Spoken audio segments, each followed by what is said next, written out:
Aujourd'hui, je veux que l'on parle de ta survie psychologique, du fonctionnement justement de cette personnalité qui peut parfois être assez sensible, disons-le, et de la formation, de la structuration, du développement de ce qu'on appelle l'ego.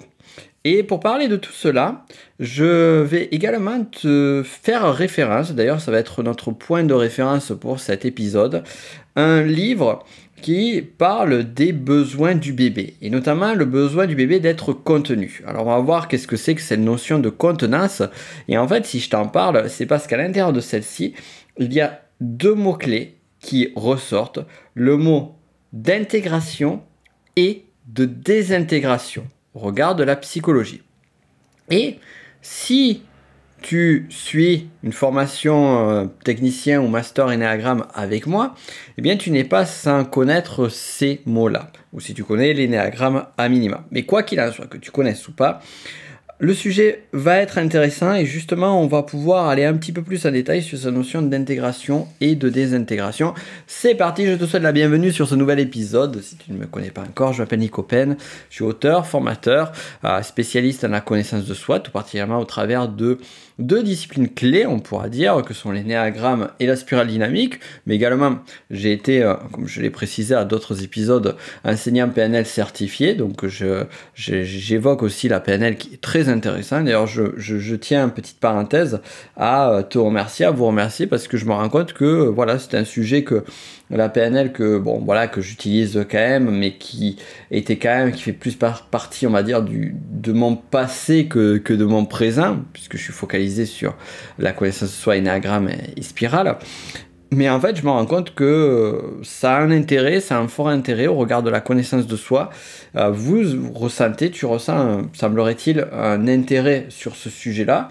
Et moi, de revenir dessus avec un autre angle et une autre perspective que celle de la PNL pure, eh bien, ça me fait plaisir aussi. Donc, tout ça pour dire qu'on n'a pas fini d'en parler, d'en reparler. Et peut-être pourquoi pas aller plus loin. Mais ça, on le verra plus tard. Ce n'est pas le sujet de question, de préoccupation, que ce soit pour nous ou pour moi. Donc le sujet de préoccupation, on va s'intéresser aujourd'hui, c'est cette notion de cohérence psychologique. C'est pour ça que je parle du mot de survie psychologique. Parce que la survie, elle a un lien avec l'harmonie, la cohérence, le bon fonctionnement de notre psyché, le bon fonctionnement finalement de ce que l'on va former au travers de notre personnalité, qui est cette personnalité, alors on dit en énéagramme, on parle de la personnalité adaptée, qui parmi toute sa multitude, toute sa complexité et toute son immensité recèle à l'intérieur d'elle un type de personnalité, une famille de personnalités, par exemple le type 4 énéagramme, le type 8. Donc là, on a la structure de la personnalité adaptée. Et le mot adapté est super intéressant parce que c'est l'adaptation au monde extérieur. Donc, d'un point de vue psychologique, cette personnalité, cet ego, tel que certains vont le nommer, va nous permettre de nous adapter dans les premiers temps.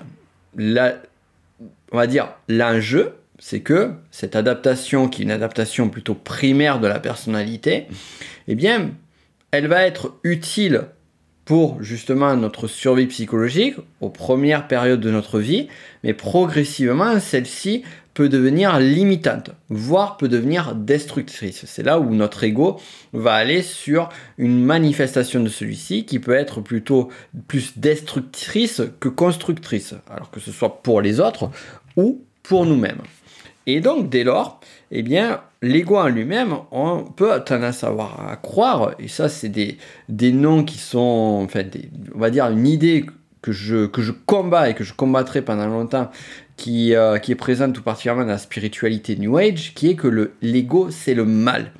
Alors, l'ego, non, n'est pas le mal en tant que tel. L'ego, c'est juste qu'il a besoin de se constituer, il a été nécessaire, il est nécessaire, et en même temps, il y a quand même dans la spiritualité, parce que la spiritualité est quand même un sujet, est quand même un univers, je dirais, génial, et fondamental même pour le développement de notre individualité et individualisation, même dirait Jung, et pour le développement de notre être. Et donc, effectivement, il y a des visions de la spiritualité qui disent qu'à un moment donné, il est nécessaire d'arriver à dépasser cet ego, voire à le dissoudre, certains diraient. Mais la difficulté, c'est que, et là je fais une petite parenthèse, déjà une digression, mais je trouve qu'elle est utile quand même à ce stade-là, avant d'avancer dans le sujet, de rentrer vraiment de plein pied, c'est que finalement, en fait, l'écueil qui se fait au travers de la spiritualité, je dirais New Age, ou du moins des courants qui sont issus du New Age, c'est-à-dire 90% des courants de spiritualité, alors qu'on s'arrête de suite, je ne dis pas que c'est à jeter, loin de là, je ne dis pas que c'est mal, je dis juste que cette partie-là de ce type de spiritualité est trop vulgarisée pour justement en perdre toute la substance de ces conceptualisations du dépassement de la personnalité adaptée, du dépassement de l'ego que l'on peut voir dans certaines approches spirituelles, comme tout particulièrement les approches spirituelles orientales. Mais pas que, on peut le retrouver dans les approches spirituelles occidentales, tout particulièrement avec des approches comme par exemple ce qui se faisait avec l'hermétisme et bien d'autres sujets encore. Bon, voilà, ça c'est pas vraiment le sujet. Mais en même temps, on en est lié. Parce que je te parle d'ego, je te parle de personnalité adaptée, je te parle de tout cela, parce que ça structure l'être et ça structure notre identité afin de pouvoir nous adapter au monde extérieur. Et en énéagramme, on a un concept clé qui s'appelle le concept d'intégration et de désintégration. C'est-à-dire que tu vas avoir ta typologie de personnalité. Bon, admettons, tu vas être un type 3 énéagramme. Tu es type 3 énéagramme. Mais en fait, dans cette famille de personnalités, on va trouver absolument de tout. C'est-à-dire de tout, et on pourrait dire même de n'importe quoi, mais on va trouver de tout, dans le sens où on va avoir des personnes qui vont magnifier le profil, le type 3 énéagramme, en étant des personnes qui vont être très travailleuses, qui vont pouvoir construire de belles choses, qui vont avoir une capacité à réaliser leur objectif qui va être génial, mais également qui vont être dans une approche qui va être beaucoup plus authentique et beaucoup plus proche de la vérité. Là, on est vraiment sur une belle évolution du type 3 énéagramme, mais également, on peut avoir du 3 énéagramme totalement désintégré, avec des personnes qui vont jouer un petit peu les doubles apparences, qui vont avoir tendance à mentir, qui vont exagérer leur situation professionnelle, personnelle, qui vont s'affubler de titres ou d'une réputation qui en fait n'a absolument rien à voir avec la réalité. Bref, arriver dans une compulsion qui est très typique du 3, qui est liée à la fausseté, qui est liée à la vanité, la vaine gloire, afin d'être valorisé. Et là, on voit que l'ego va aller sur les parties les plus sombres de sa personnalité, où justement, on va aller toucher sur ce qu'on appelle le mensonge. Et ici, si on parle du 3 en particulier, pour reprendre cet exemple-là, eh bien, on est sur ce qu'on appelle la désintégration. Donc, au travers d'un profil, on va avoir deux voies, une voie qui va être l'intégration et une voie qui va être la désintégration. Et sur chaque profil, on va voir que l'intégration va amener à apaiser tout le côté, on va dire, obscur, sombre ou blessé de l'individualité pour aller tendre vers les qualités, les vertus du profil. Et la désintégration de l'autre côté va être cet aspect où on va aller sur la part la plus sombre de notre personnalité, la plus détruite, la plus destructrice. Et voire même aller sur des cas pathologiques. Un exemple parmi tant d'autres d'un 6 qui va se désintégrer sur sa peur jusqu'à amener à une peur paranoïaque. Alors qu'on s'arrête ici, ça ne veut pas dire que la désintégration du 6 va forcément amener obligatoirement vers un type de pathologie qui va être de type paranoïa. Mais on peut trouver donc différentes... on peut aller sur des parties sombres de la personnalité qui vont nous amener vers un cas extrême. Ou un cas justement qui va être néfaste aussi bien pour soi que pour les autres. Voilà. Maintenant, on a posé un petit peu le cadre, un petit peu beaucoup, on a posé le cadre sur la personnalité, sur l'intégration et désintégration. On en vient donc maintenant au texte que je voudrais te lire, qui est issu d'un livre que m'a recommandé une excellente psychologue franco-chilienne. Et ce livre s'appelle ce livre livre de référence qui s'appelle le Manuel de psychologie et de psychopathologie clinique générale, qui est écrit par René Roussillon et qui en est à sa 3e édition. Alors, écrit par René Roussillon, mais également il y a d'autres auteurs complémentaires qui sont venus enrichir l'œuvre. Alors, sur ce livre-là, j'en suis typiquement à un point clé qui va être celui du bébé. Pourquoi le bébé? Pourquoi ça va nous intéresser au travers de celui-ci? Je vais te citer le texte juste après. Parce que justement, c'est là que va se former justement l'identité de l'enfant. L'enfant arrive au monde et justement, il n'a pas les ressources nécessaires pour pouvoir gérer le monde extérieur. Alors les ressources, quand on parle de ressources, on pense aux ressources physiologiques. Il ne peut pas manger tout seul, il ne peut pas se changer tout seul, mais aussi les ressources psychologiques. Et c'est dès lors que progressivement, une psychologie va se former pour arriver à créer l'identité, l'ego du petit enfant. Et ça va se faire au travers d'un processus qui va prendre du temps. Donc voilà, avec différentes étapes, des différentes clés du bébé jusqu'à l'enfant. Donc ce n'est pas vraiment le sujet ici, mais en même temps, oui, ça n'est pas le sujet dans le sens où on ne va pas rentrer dans les détails sur ces étapes-là, mais en même temps c'est le sujet dans l'idée où finalement on est vraiment sur la partie la plus fragile, la plus instinctive, je dirais, et la partie naissante de la personnalité. Et c'est en ça que c'est intéressant. Alors, on va attaquer donc ce texte. Donc, on est sur les besoins. Alors, le titre, le besoin du bébé d'être contenu. Sous-titre, contenir les angoisses. Je cite. Le bébé a besoin d'être contenu dans sa vie mentale. Qu'est-ce qui doit être contenu?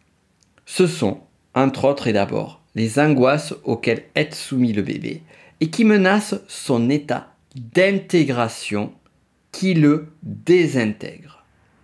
On peut, en effet, se représenter l'état mental du premier âge comme un état chaotique, oscillant entre des moments de désorganisation, de dissociation, de dispersion et des moments où le bébé se sent rassemblé dans sa personne, dans son corps, dans sa vie mentale. Le bébé va rechercher le maintien de l'état d'intégration qui lui donnera un sentiment d'exister. La capacité de maintenir l'intégration est faible et toute expérience nocive, désagréable, telle la faim, attaque ce fragile état d'intégration, d'unification et désorganise le bébé qui fera appel à la fonction contenante de l'environnement. Fin de citation. Alors voilà un court paragraphe, qui est riche pour nous. Tout simplement, on va commencer déjà par le premier point, c'est, donc on parle, le bébé a besoin d'être contenu dans sa vie mentale. Donc on va avoir cette notion de contenance, de fonction contenante, juste après. Donc, qu'est-ce qui doit être contenu? Donc, on nous dit, il doit être d'abord les angoisses qui menacent son état d'intégration qui le désintègre. Et ça, je trouve ça génial, parce que là, déjà, on a un premier point de dire, voilà, si on n'assure pas l'équilibre, la paix mentale de l'enfant, eh bien, il va partir sur un état de désintégration. Il va perdre son intégration. Donc on voit déjà que le bébé est en quête d'intégrer, de s'intégrer dans son identité. Et donc, ce qui est vital, c'est d'éviter ces moments de désintégration. Ces moments de désintégration, à quel moment arrivent-ils? Eh bien, quand le bébé va ressentir un stress, comme par exemple la faim. Donc il va se mettre à pleurer. Et en fait, on voit ces bébés qui sont en fait incontrôlables. Les parents n'arrivent à rien faire parce qu'en fait, ils sont dans cet état de totale désintégration. Et on va dire, le travail psychologique ou cette notion d'équilibre psychologique, de naissance de l'ego et on parlait de survie psychologique, de maintien de l'équilibre psychologique va se faire dans maintenir cette intégration, cette inclusion. Et pour cela, on parle de la fonction contenante de l'environnement. Donc c'est vraiment un point clair. Alors, qu'est-ce que la fonction contenante? Ça, c'est intéressant. La fonction contenante, c'est se sentir comme un ensemble d'éléments cohérents et contenus. C'est-à-dire que tout ce qui fait le bébé, d'un point de vue psychologique, psychique et physiologique, qu'il puisse avoir cette sensation que tout est cohérent et contenu, qu'il n'y a pas de dispersion. Et juste avant, on parlait aussi de l'état d'intégration.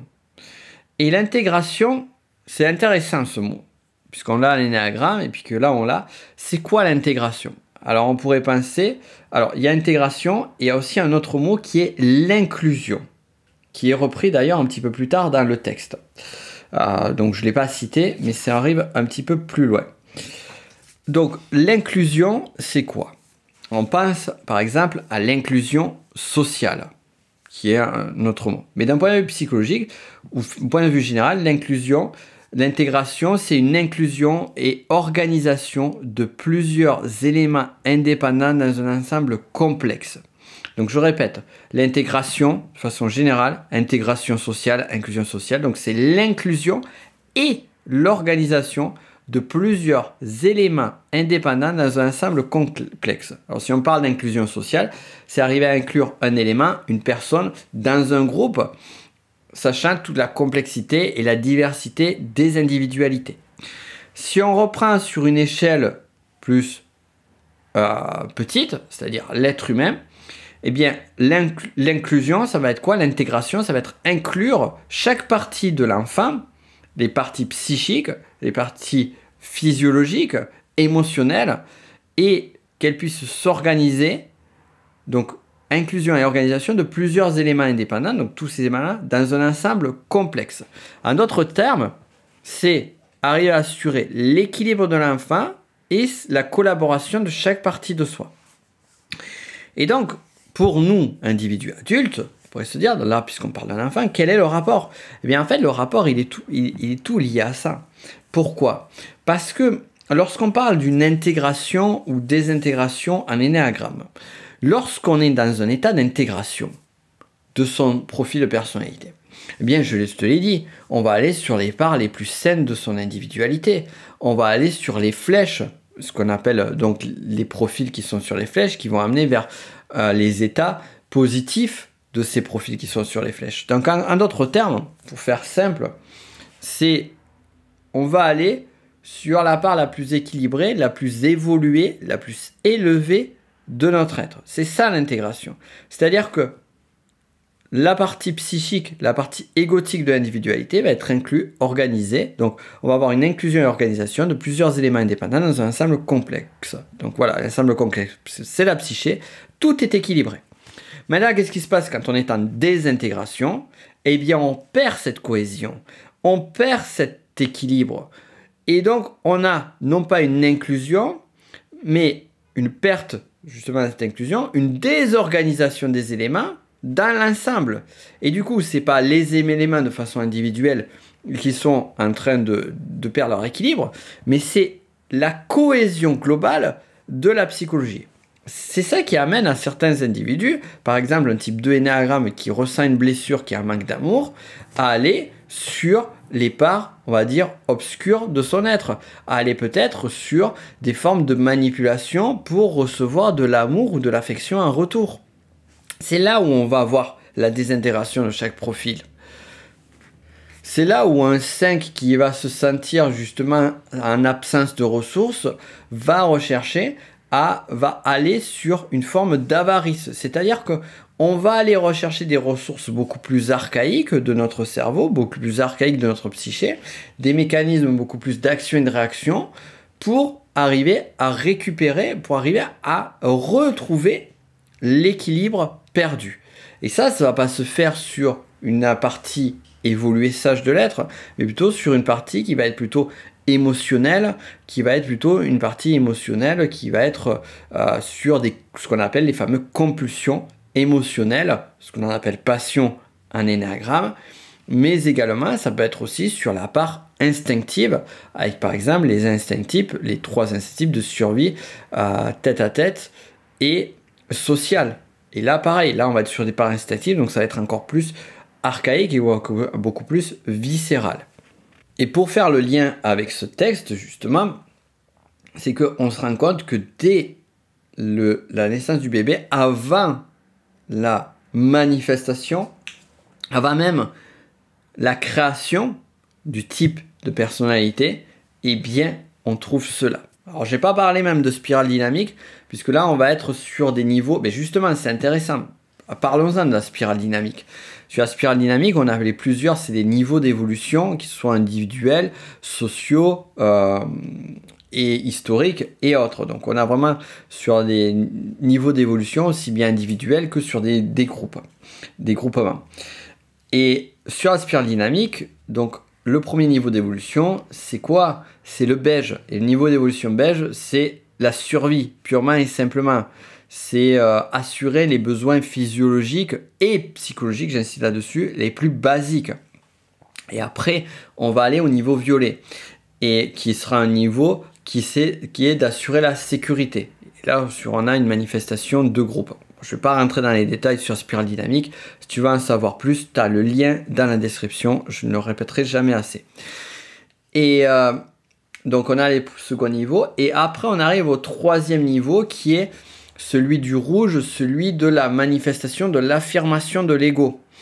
Et donc, on voit qu'il faut arriver au 3e niveau d'évolution pour que l'ego puisse commencer à s'affirmer de façon individuelle et forte. Donc avant cela, on a quand même une phase qui est plus latente de création, d'affirmation, de développement de la personnalité. Maintenant, j'en viens à l'énéagramme. Pareil, je fais aussi la parenthèse ici. Si tu veux aller plus loin sur l'énéagramme et que tu n'es pas élève du tech énéagramme, regarde le lien qui est dans ma description, le tout premier lien sur la masterclass énéagramme si elle est disponible. Et là, tu pourras avoir d'autres éléments complémentaires à ce podcast. Donc je disais, sur la création de la famille de personnalités, en fait, il n'y a pas de véritable consensus sur le sujet. À quel moment le type énéagramme va arriver? Est-ce qu'il est déjà là, latent à la naissance? Est-ce qu'il y a une prédisposition du caractère dès la naissance? Toujours est-il que entre les prédispositions, la partie latente et l'interaction avec l'environnement, eh bien celui-ci va se construire au fur et à mesure des premières années de vie.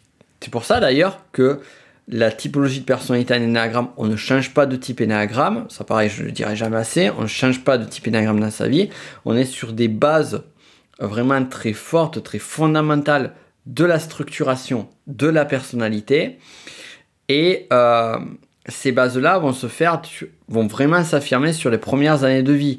Au plus bas que...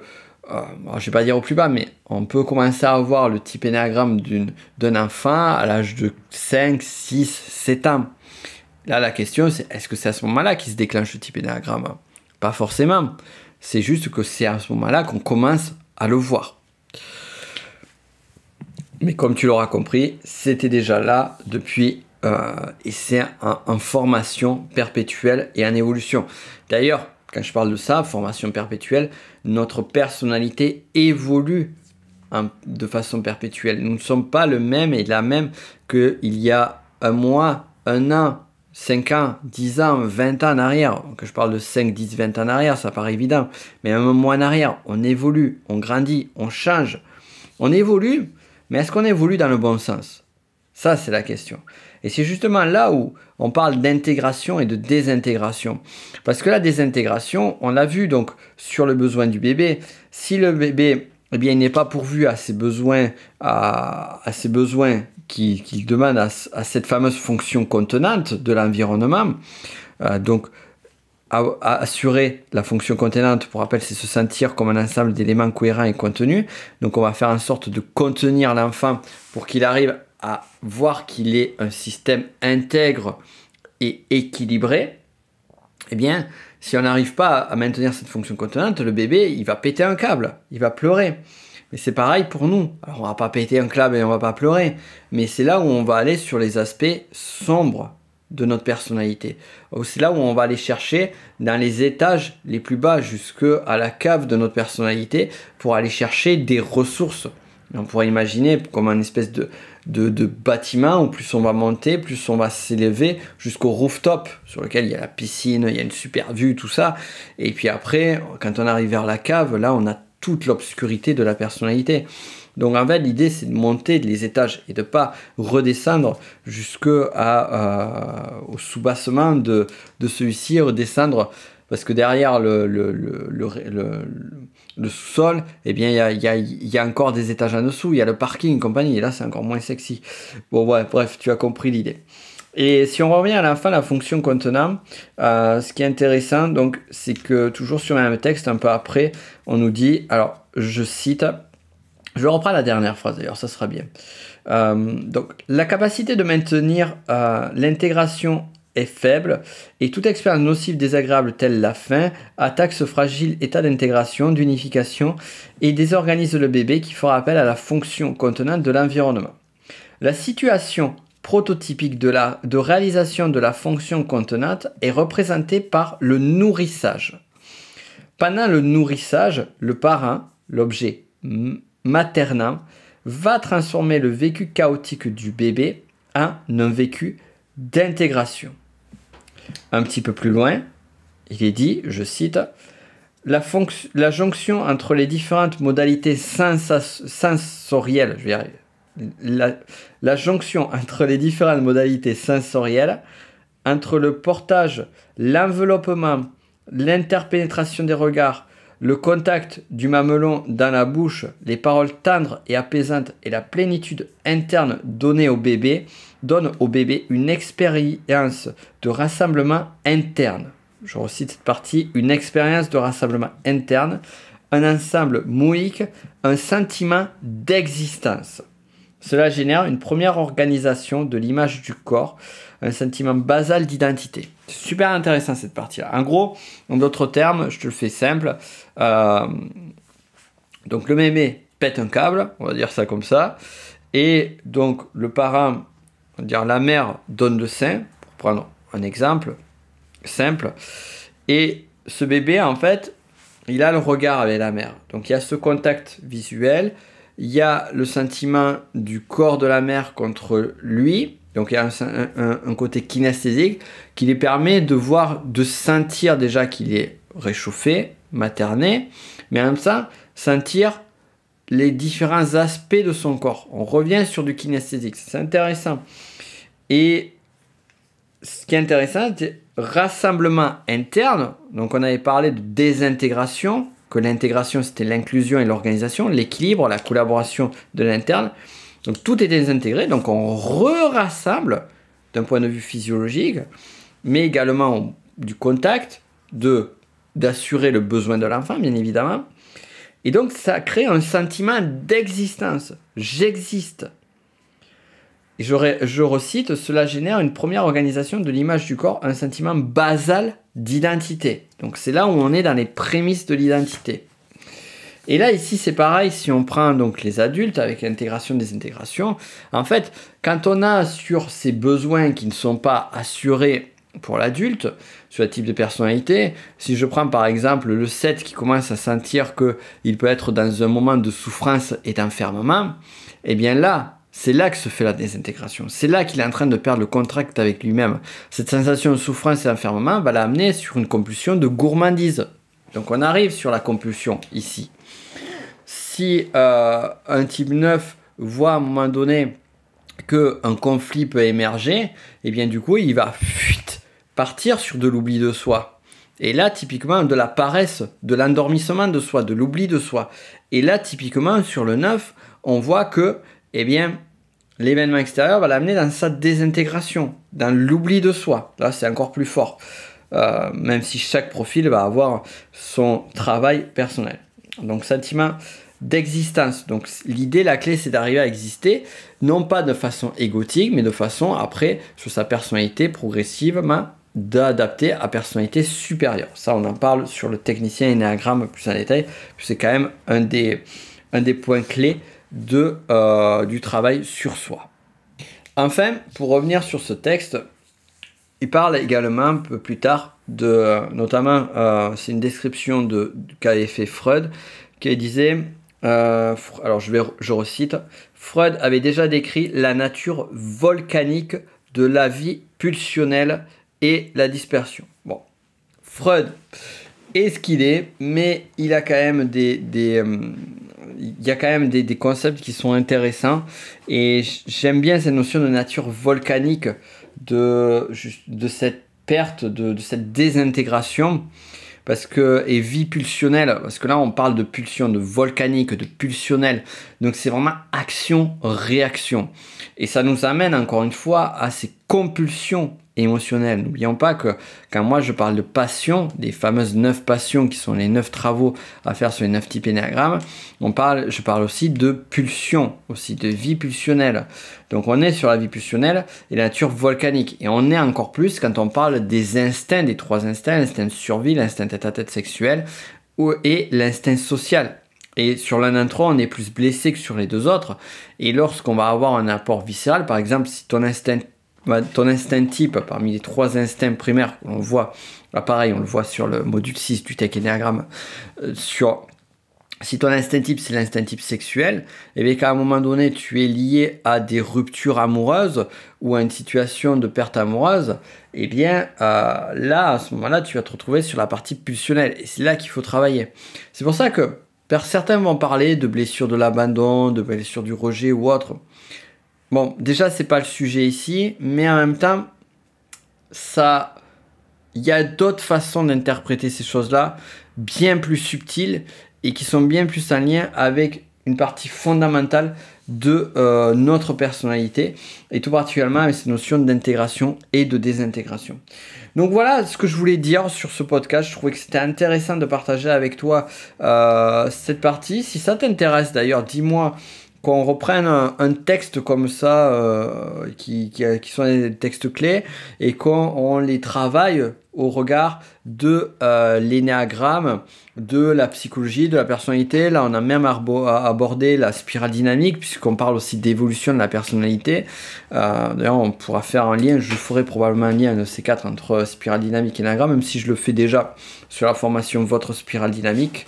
Donc en tous les cas, si tu veux continuer sur ces sujets-là, tu as les liens en description. Il y a mes 2 formations, Votre Spirale Dynamique et Technicien Énéagramme, qui permettent d'aller plus loin. J'espère que tu as aimé. Si tu as aimé, n'hésite pas à partager, ça aide le podcast. C'était un plaisir, et quant à nous, on se dit à la semaine prochaine pour un autre podcast. Je te souhaite le meilleur, à très vite.